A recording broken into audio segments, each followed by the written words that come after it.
ભરૂચમાં બેકરીના પફમાંથી વાસ આવતા ગ્રાહકની ફરિયાદ, ફૂડ એન્ડ ડ્રગ્સ વિભાગના દરોડા।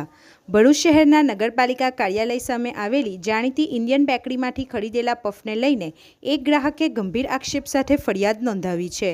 ગ્રાહકના જણાવ્યા અનુસાર ખરીદેલો પફ બગડેલો અને વાસી હતો, જે ખાવા યોગ્ય ન હતો। ફરિયાદ મળતા જ તંત્ર હરકતમાં આવ્યું હતું। ફૂડ એન્ડ ડ્રગ્સ વિભાગની ટીમે તાત્કાલિક સ્થળ પર પહોંચીને સઘન તપાસ હાથ ધરી હતી।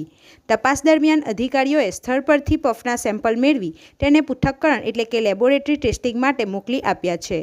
આ સાથે જ બેકરીના સંચાલકને સ્વચ્છતા અને ગુણવત્તા સંદર્ભે કારણદર્શક નોટિસ ફટકારવામાં આવી છે।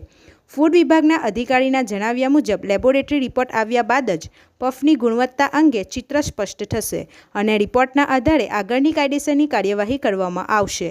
આ ઘટનાને પગલે સ્થાનિક વેપારીઓમાં ફફડાટ વ્યાપી ગયો છે। રિપોર્ટર પિયુષ મિસ્ત્રી સાથે ગુજરાત અદ્ભુત ન્યૂઝ ગુજરાતી।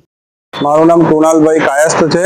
હું 4:15 ગાળામાં આપણે ઇન્ડિયન બેકરી પર પફ ખાવા આવેલો હતો અને પફ ખાતા મેં જોયું કે અંદર કંઈક કાળું છે અને પછી એ જોયું તો એ સડેલું બટાકું હતું, જેથી મેં દુકાનદારને કીધું, પરંતુ તે લોકો ખાલી બદલી આપીશું એમ કરીને છૂટા થઈ જવાની વાત કરતા હતા, જેથી મેં ફૂડ એન્ડ સેફ્ટી ઓફિસરને બોલાવેલા અને અત્યારે સ્થળ પર આવી ગયેલ છે અને તેઓએ સેમ્પલ પફના લીધેલ છે અને આગળની કાર્યવાહી શરૂ કરેલ છે। બરાબર છે। આપણી આસપાસ બનતી ઘટનાના સમાચાર જોવા માટે ગુજરાત અદ્ભુત ન્યૂઝ ગુજરાતીને લાઈક કરો, શેર કરો।